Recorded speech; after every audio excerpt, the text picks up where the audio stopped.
나는 전능하신 아버지 하나님, 천지의 창조주를 믿습니다. 나는 그의 유일하신 아들, 우리 주 예수 그리스도를 믿습니다. 그는 성령으로 잉태되어 동정녀 마리아에게서 나시고 본디오 빌라도에게 고난을 받아 십자가에 못 박혀 죽으시고 장사된 지 사흘 만에 죽은 자 가운데서 다시 살아나셨으며 하늘에 오르시어 전능하신 아버지 하나님 우편에 앉아 계시다가 거기로부터 살아있는 자와 죽은 자를 심판하러 오십니다.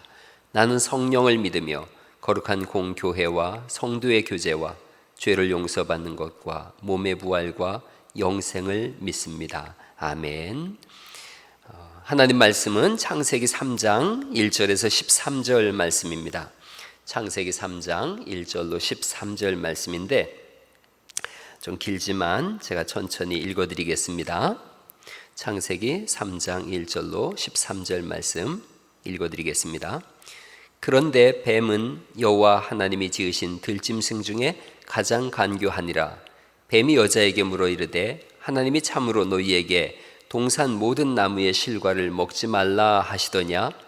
여자가 뱀에게 말하되 동산 나무의 열매를 우리가 먹을 수 있으나 동산 중앙에 있는 나무의 열매는 하나님의 말씀에 너희는 먹지도 말고 만지지도 말라 너희가 죽을까 하노라 하셨느니라.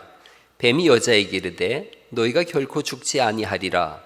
너희가 그것을 먹는 날에는 너희 눈이 밝아져 하나님과 같이 되어 선악을 알 줄을 하나님이 아심이니라. 여자가 그 나무를 본즉 먹음직도 하고 보암직도 하고 지혜롭게 할 만큼 탐스럽기도 한 나무인지라. 여자가 그 열매를 따먹고 자기와 함께 있는 남편에게도 주매 그도 먹은지라. 이에 그들의 눈이 밝아져 자기들이 벗은 줄을 알고 무화과 나뭇잎을 엮어 치마로 삼았더라. 그들이 그날 바람이 불 때 동산에 거니시는 여호와 하나님의 소리를 듣고 아담과 그의 아내가 여호와 하나님의 낯을 피하여 동산나무 사이에 숨은지라. 여호와 하나님이 아담을 부르시며 그에게 이르시되 네가 어디 있느냐? 이르되 내가 동산에서 하나님의 소리를 듣고 내가 벗었으므로 두려워하여 숨었나이다. 이르시되 누가 너의 벗었음을 내게 알렸느냐? 내가 네게 먹지 말라 명한 그 나무 열매를 내가 먹었느냐? 아담이 이르되 하나님이 주셔서 나와 함께 있게 하신 여자 그가 그 나무 열매를 내게 주므로 내가 먹었나이다. 여호와 하나님이 여자에게 이르시되 네가 어찌하여 이렇게 하였느냐?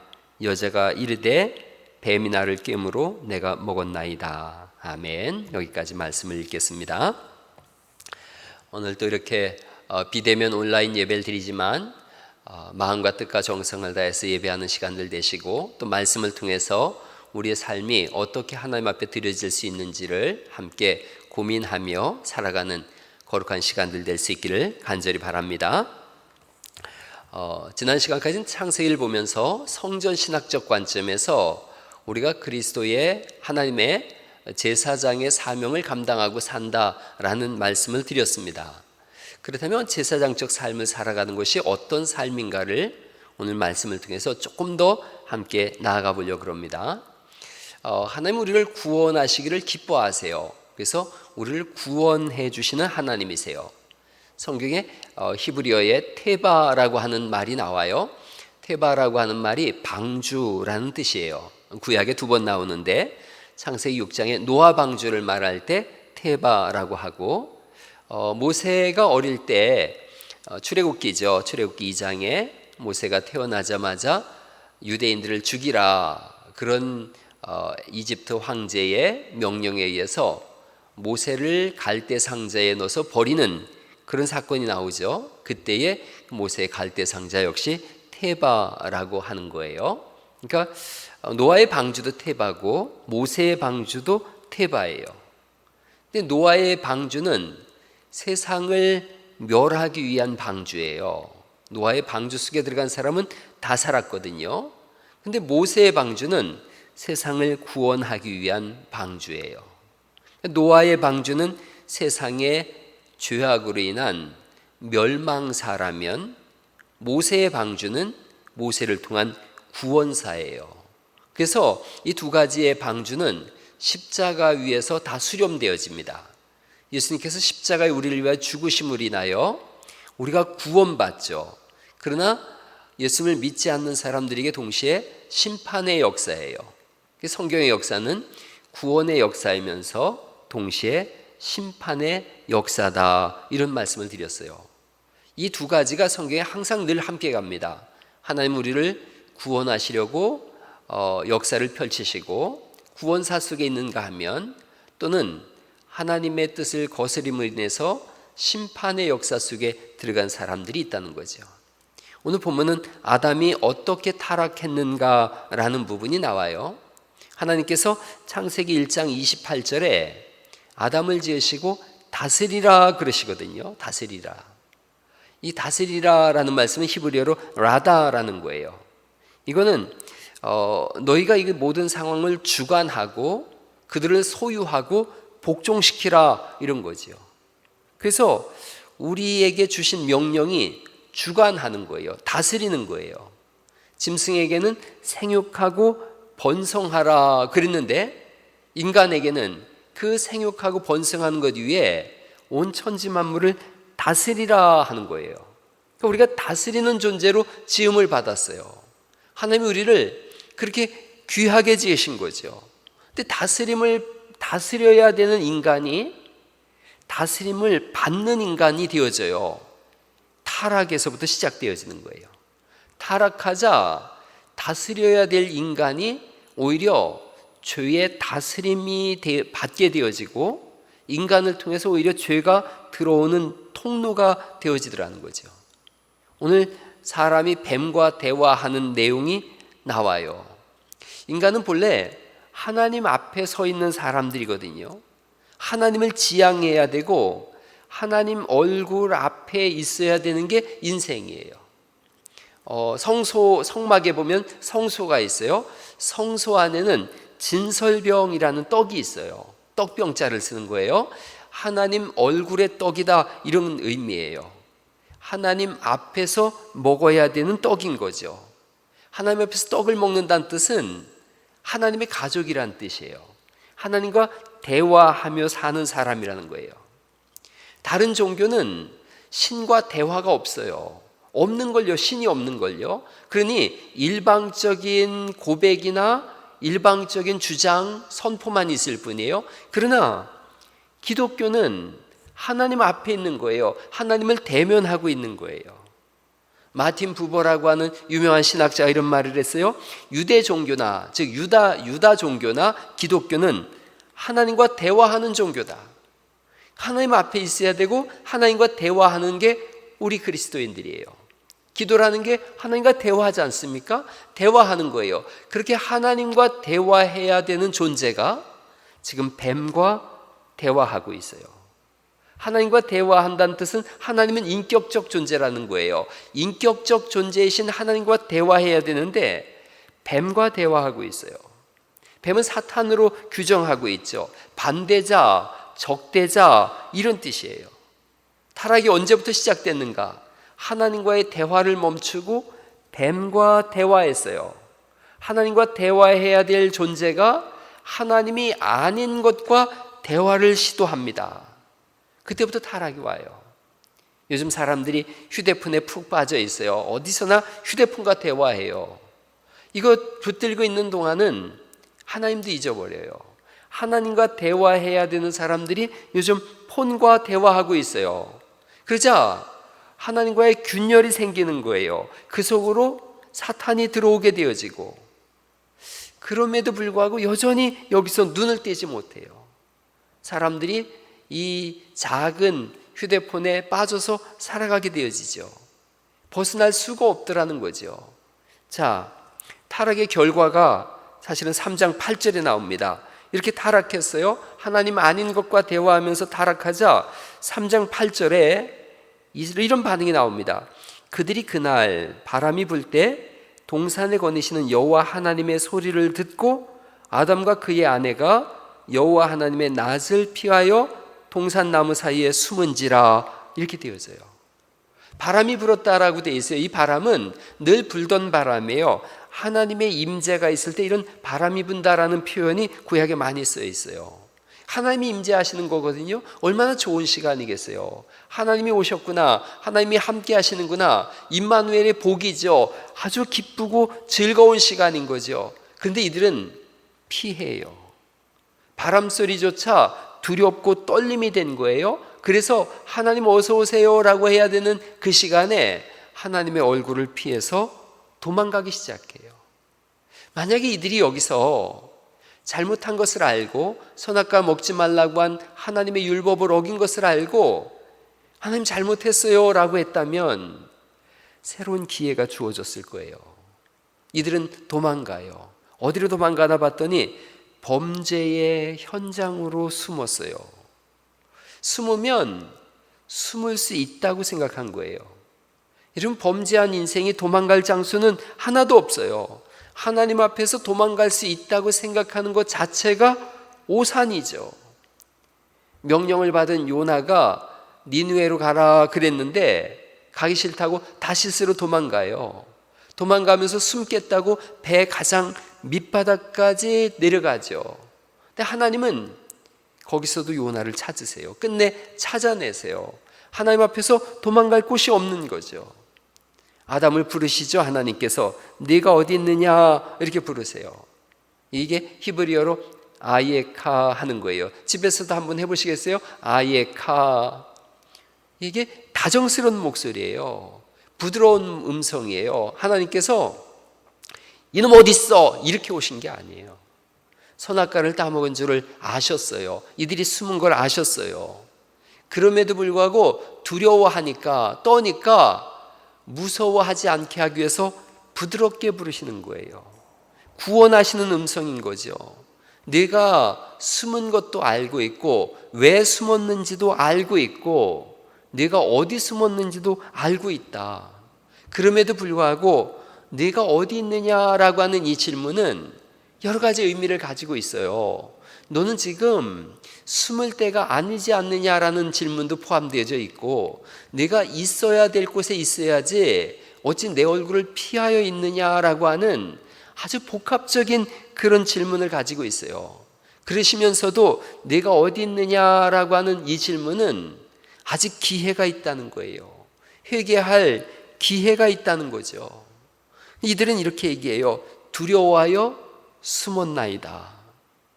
하나님께서 침묵하고 계세요. 두려워하여 숨었나이다. 그래서 그 다음에 이렇게 말해야 되죠. 하나님께서 먹지 말라고 한 선악과를 먹었어요.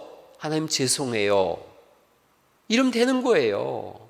하나님 우리를 사랑으로 지으셨는걸요. 그리고 선악과 먹으면 죽는다 그랬는데도 단박 죽이질 않지 않습니까? 기다리시잖아요. 기다린다는 말씀은 돌아오라는 뜻이에요. 부르시지 않습니까? 부르시는 음성은 기다리는 음성인 거예요. 예수님이 우리를 부르는 소리, 그 음성 부드러워라고 우리가 찬송하는데 그 부드러운 음성이 돌아오라는 거죠. 회개할 기회가 있다는 거죠. 그런데 이들은 하나님 먹지 말라고 한 선악과를 먹었습니다. 그 다음엔 변명과 원망거리를 찾아요. 하나님이 주신 저 여자가 나한테 줘서 먹었습니다. 여자는 또 저 뱀이 나를 깨물어 내가 먹었습니다. 하나님께 핑계를 대고 있고 뱀에게 핑계를 대고 있어요. 변명하고 있고 하나님 왜 저런 여자를 나한테 주셔서 내가 선악과를 먹게 했습니까? 하나님을 향해서 원망하고 있어요. 변명과 원망은 회개의 길을 막아요. 성경은 우리에게 변명할 시간, 원망할 시간에 내가 뭘 잘못했는지를 돌이킬 것을 이걸 우리에게 말씀하고 있죠. 아담과 하와는 그 나무 밑에서 자기들이 따먹은 선악과 밑에서 하나님을 원망하고 있는 거예요. 오늘날 예수님 안 믿는 사람들이 다 똑같은 얘기예요. 그 선악과를 가리키면서 하나님은 왜 저런 걸 만들어가지고 우리로 하여금 죄를 짓게 하십니까? 하나님께 모든 것을 다 책임을 돌리려고 그래요. 사랑으로 주신 걸요. 생명을 공급해 주신 걸요. 하나님은 몇 가지는 먹고 몇 가지는 먹지 마라 이런 분이 아니시죠.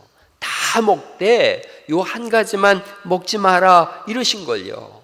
그런데 그 한 가지 먹어놓고 그것조차 하나님께로 핑계를 대고 있더라는 거죠. 여러분 그러면서 이 무화과 나무 잎을 엮어서 이들이 옷을 삼아 입어요. 치마를 만들어 입어요. 인간의 종교예요. 자기의 허물을 내 수고와 내 노력으로 내가 만든 걸로 가릴 수 있다, 이 생각하는 거예요. 이러면 이렇게 내 수고와 내 노력으로 가릴 수 있으니 하나님은 이제 필요치 않습니다 라고 하는 게 죄악된 인간의 모습이에요. 죄를 하나님께 줬으니 하나님 앞에 나와서 잘못했습니다 라고 하는 게 회개예요. 회개의 1차적인 죄라는 게 뭐냐? 죄의 1차적인 원인은 내가 하나님께 잘못했구나. 회개라는 건 그래서 하나님 잘못했습니다, 여기서 시작해야 되거든요. 이들은 종교를 가지고 도덕을 가지고 이 나뭇잎을 가지고 가릴 수 있다, 내가 옷을 만들어서 내 수치를 가릴 수 있지, 이 생각한 거예요. 성경이 이사야서 59장 1절 말씀을 읽어드릴게요. 여호와의 손이 짧아 구원하지 못하심도 아니요 귀가 둔하여 듣지 못하심도 아니라 오직 너희 죄악이 너희와 너희 하나님 사이를 갈라놓았고 너희 죄가 그의 얼굴을 가리어서 너희에게서 듣지 않으시게 함이니라. 그렇게 하나님과 우리 사이에 죄가 가려졌는데 인간이 하는 일이 뭐냐면 독사의 알을 품으며 거미줄을 짜는 거예요. 거미줄을 짜가지고 옷을 만들어 입겠다는 거죠. 성경이 이사야서 59장 6절에 그 짠 것으로는 옷을 이룰 수 없을 것이요 그 행위로는 자기를 가릴 수 없을 것이며 그 행위는 죄악의 행위라, 이렇게 말씀하세요. 옷으로 나를 가릴 수 있지, 내 죄를 가릴 수 있지, 아니라는 거죠. 이 옷이 우리의 의가 되어졌어요. 내 도덕, 내 선행, 내 종교, 이게 의가 되어진 거예요. 이사야서 64장 6절에 너희가 의를 가지고 가린다고 하는데 너희가 만든 의는 더러운 옷과 같다, 이렇게 말씀하세요. 죄진 인간은 하나님 앞에서 숨으려고 그러고 뭔가로 가리려고 그래요. 그런데 하나님 앞에 나와서 해결 보지 못하면 이 죄는 사라지지 않아요. 하나님이 가려주지 않으면 이 죄는 가려질 수가 없어요. 시편 32편 1절은 너무 중요한 말씀인데 허물의 사함을 받고 자신의 죄가 가려진 자는 복이 있도다.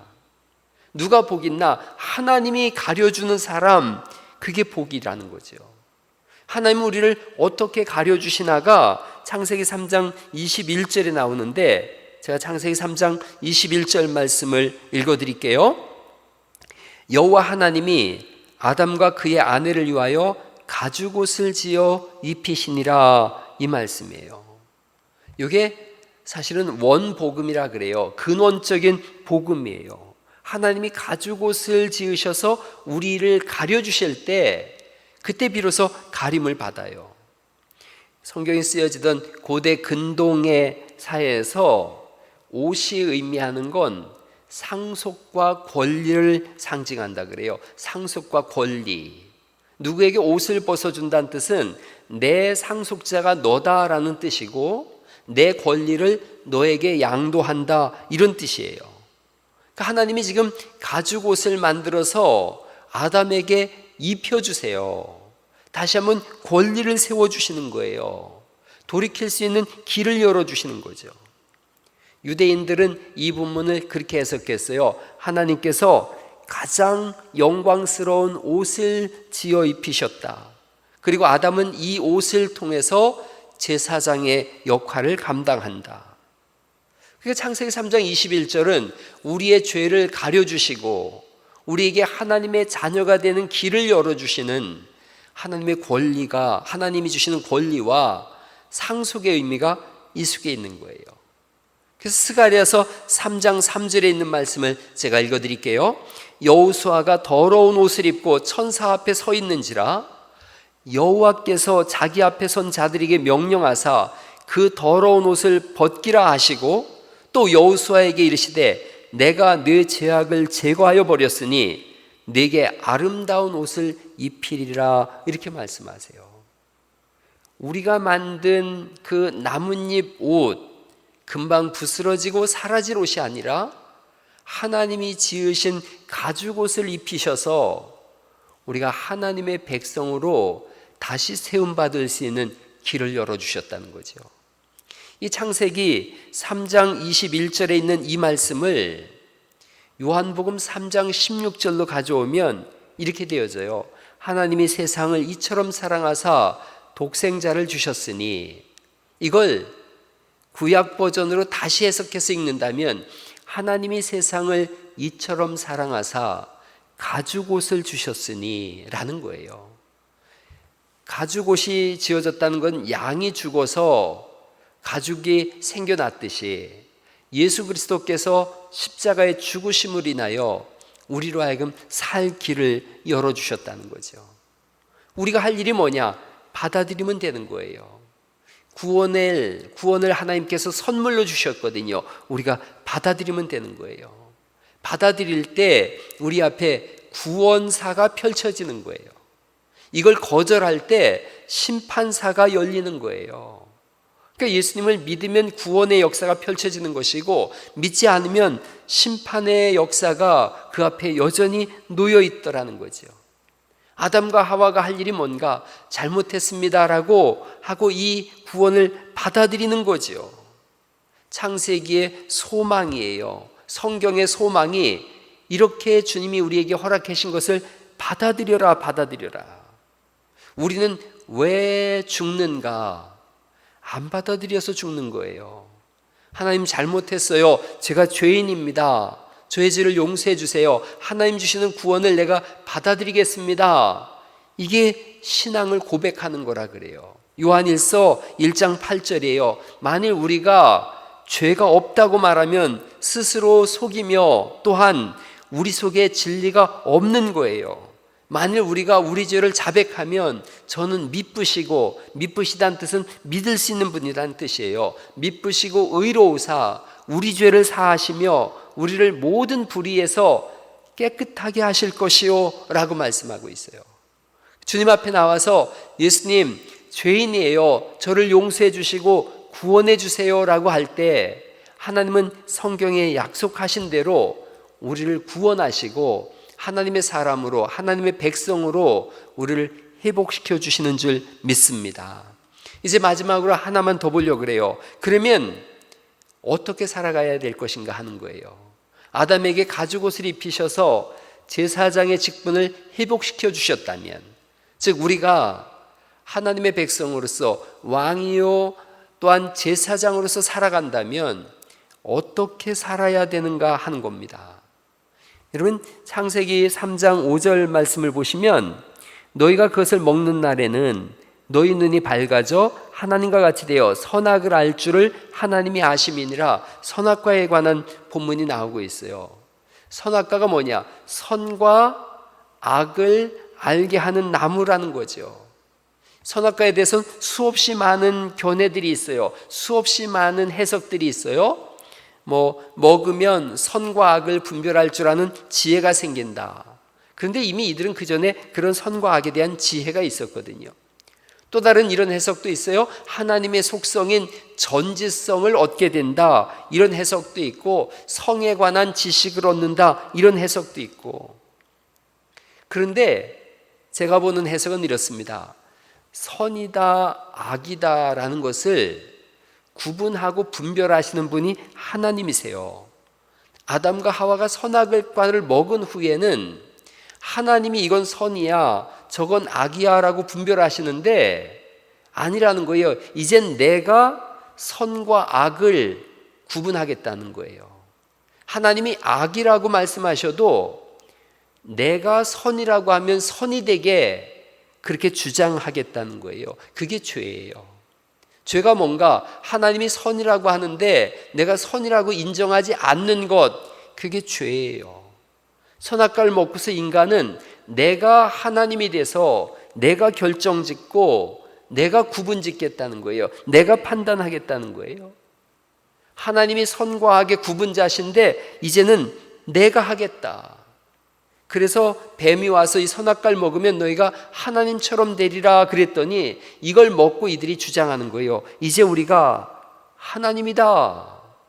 그래서 하와가 그 아들 가인을 낳고서 내가 하나님으로 인하여 가인을 낳았다 이래요. 정확한 표현은 내가 가인을 만들었다.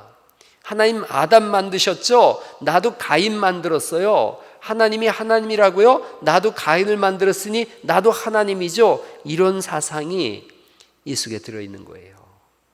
현대인들은 그래서 하나님을, 예수 믿지 않는 사람들은 하나님으로 여기질 않아요.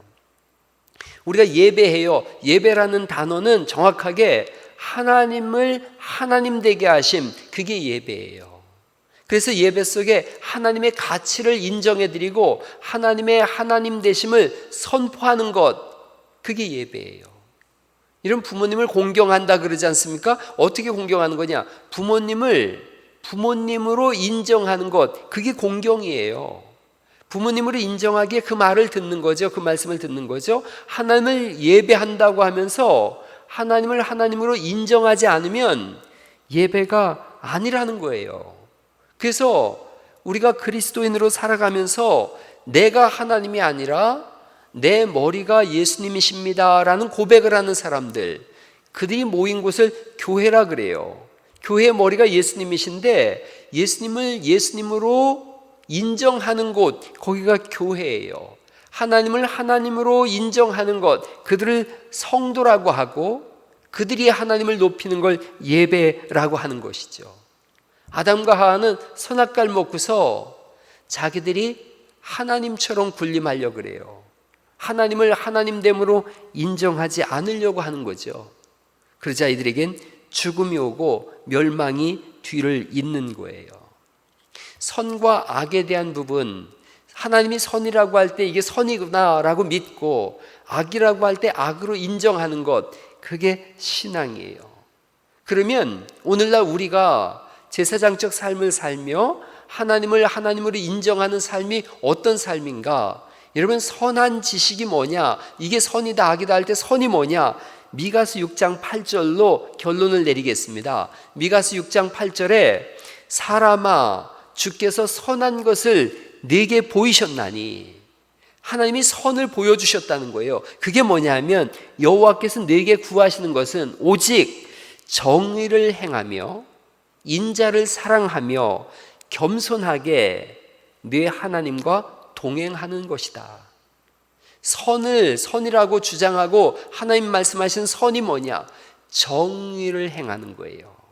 그리고 사랑을 베푸는 것, 그걸 인자를 행한다 이렇게 말씀하세요. 그러니까 인자를 사랑하며 베풀매 삶을 살며, 그럼 어떻게 의롭게 살며 어떻게 인자한 삶, 베풀매 삶을 우리 죄된 인간이 살아갈 수 있는가? 그 다음에 이렇게 나오는 거예요. 그래서 겸손하게 네 하나님과 동행하는 것이다. 그게 성도의 삶이에요. 정의를 행하십시오. 사랑을 베푸는 인자한 삶을 사십시오. 어떻게 살 수 있죠? 우리가, 연약한 우리가 겸손하게 하나님과 동행하라. 그럴 때 가능하다는 거예요. 선한 지식을 우리에게 주셨어요. 그 선한 지식은 정의와 인자예요. 인자란 말씀은 헤세드라는 표현인데 사랑, 겸손, 섬김, 인자 다 똑같은 말씀이에요. 하나님께로부터 나오는 거예요. 그 하나님께로부터 나오는 그 선한 지식을 어떻게 살 수 있는가? 하나님과 동행할 때 가능한 거예요. 동행은 하나님과 함께 걷는 거예요. 노아가 하나님과 함께 걸었어요. 에녹이 하나님과 동행했다. 하나님과 함께 걸었어요. 매일의 삶이, 성도의 삶이 어떤 삶인가? 하나님과 함께 걸어가는 삶이에요. 그것을 신약적인 표현으로 쓰면 성령 충만한 삶이다. 또 말씀을 따라 사는 삶이다. 또는 경건한 삶이다. 이렇게 표현하는 거죠. 오늘 창세기 3장 이 말씀을 통해서 이렇게 말씀을 드렸어요. 범죄한 인간, 하나님 되겠다고 큰소리친 인간들이 만든 윤리, 도덕, 종교, 이런 걸로는 우리의 죄를 가릴 수가 없었는데 하나님께서 우리에게 가죽옷을 지어 입히셔서 우리의 죄를 가리듯이 십자가에 예수님이 우리를 위하여 죽으심으로 우리의 죄를 가리셨다. 그래서 하나님 백성 됐으니 이제 선악을 따라 살되 선과 악의 구분자가 하나님이심을 알고 하나님으로부터 나오는 정의와 인자한 삶을 우리에게 살아갈 것을 말씀하고 있고, 그 삶은 하나님과 동행함 속에서만 가능하다라고 성경이 우리에게 말씀하고 계십니다. 비록 온라인 예배로 이렇게 비대면으로 예배하지만 마음속에 늘 하나님의 사랑을 품고 주와 동행하기를 원합니다라는 간절한 기도가 우리 속에 있길 간절히 바랍니다. 매일처럼 말씀을 읽어가시면서 성령 충만한 삶을 조금도 놓치지 마시고, 우리의 말과 행동이 하나님 앞에 연락되어지고 우리의 예배가 하나님께 드려짐으로 인해서 하나님이 하나님으로 공정하게 대우받는 그런 역사가 우리를 통해서 표현될 수 있기를 예수님의 이름으로 축원합니다. 기도하십니다. 살아계신 하나님 아버지, 은혜를 감사를 드립니다. 비대면 온라인으로 예배하지만 어느 곳에서나 하나님을 하나님으로 대접하고 예배하는 속에 성령님의 충만하심과 우리를 구원하심, 환경을 바꾸시고 영광을 받으시고 역사하시는 하나님의 은혜를 받아 누릴 수 있도록 이 시간에 은혜를 덧입혀 주옵소서. 예배를 잊지 않게 하시고 또한 공예배의 소중함을 이런 기회 때 더 알게 하시되, 이번 기회에 가정마다 예배가 회복될 수 있도록 은혜를 덧입혀 주시옵소서. 어렵고 힘든 코로나 시기지만 오히려 신앙이 더 성장하고 성숙하게 하시고 하나님과 더 친밀한 시간들을 누릴 수 있도록 은혜 베풀어 주시옵소서. 이제는 우리 주 예수 그리스도의 은혜와 하나님 아버지의 극진하신 사랑하심과 성령님의 내주 감화 감동하시는 역사가 주와 동행하며 하나님의 영광을 선포하기를 원하는 모든 하나님의 백성들과 저들의 가정, 자녀들, 군에 가 있는 아들들과 또한 땅끝까지 복음을 증가하는 모든 하나님의 선교사들과 코로나19와 오늘도 싸우며 생명을 지켜내려고 하는 모든 심령들 속에 영원히 함께 하시기를 축원하옵나이다. 아멘.